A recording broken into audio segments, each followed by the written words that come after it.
पीछे कुछ और ही चल रहा था। मायामी के federal attorney Alexander Acosta Epstein के वकीलों के साथ एक सीक्रेट डील कर रहे थे। ये डील मानो एप्स्टीन को बचाने के लिए की जा रही हो। उसे बस प्रोस्टिट्यूशन के 2 छोटे मोटे चार्जेस में खुद को गिल्टी मानना था और बदले में उसे और उसके सहयोगियों को बाकी सारे क्रिमिनल चार्जेस से इम्यूनिटी दे दी गई, यानी उस पर किसी और चार्ज में केस नहीं चल सकता था। सबसे शॉकिंग बात इस डील की थी कि इस डील को सील कर दिया गया था, यानी इस डील को कोई देख भी नहीं सकता था। विक्टिम्स तक को, बेचारी लड़कियों तक को इसके बारे में नहीं बताया गया, जबकि अमेरिका में कानून के मुताबिक विक्टिम्स को ऐसी किसी भी डील के बारे में बताना मैंडेटरी होता है, लेकिन कोई कुछ नहीं कर सका। 30 जून 2008 एप्स्टीन कोर्ट में पेश होता है और डील के मुताबिक 2 चार्जेस में खुद को गिल्टी मान लेता है, जिसके बाद उसे सिर्फ 18 महीने की सजा सुनाई जाती है।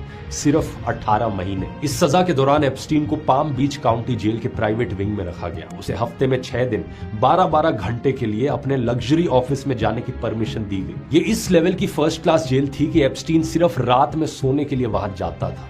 और इस सब के बाद भी सजा पूरे होने से 5 महीने पहले ही जुलाई 2009 में इसे जेल से रिहा कर दिया जाता है। ये सब पॉसिबल हुआ उस सीक्रेट डील की वजह से, एप्स्टीन को एक डील दिलाने वाले अलेक्जेंडर अकोस्टा की वजह से।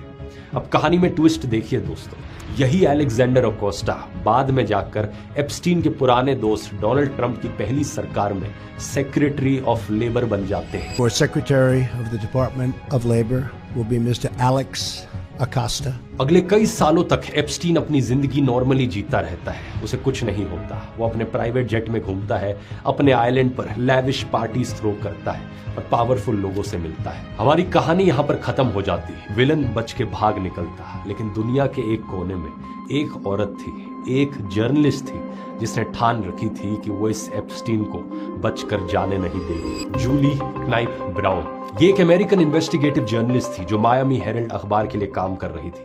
2009 में एप्स्टीन के रिहा किए जाने के बाद ये उस केस को क्लोजली फॉलो करती रही। सालों तक इस केस को स्टडी करने के बाद नवंबर 2018 में ये अपनी रिपोर्ट पब्लिश करती है। एक नहीं, 2 नहीं, बल्कि एक पूरी सीरीज ऑफ रिपोर्ट्स एप्स्टीन के अपराधों पर और कैसे सिस्टम ने एप्स्टीन को बचाया। जूली ने इसे परवर्जन ऑफ जस्टिस का नाम दिया।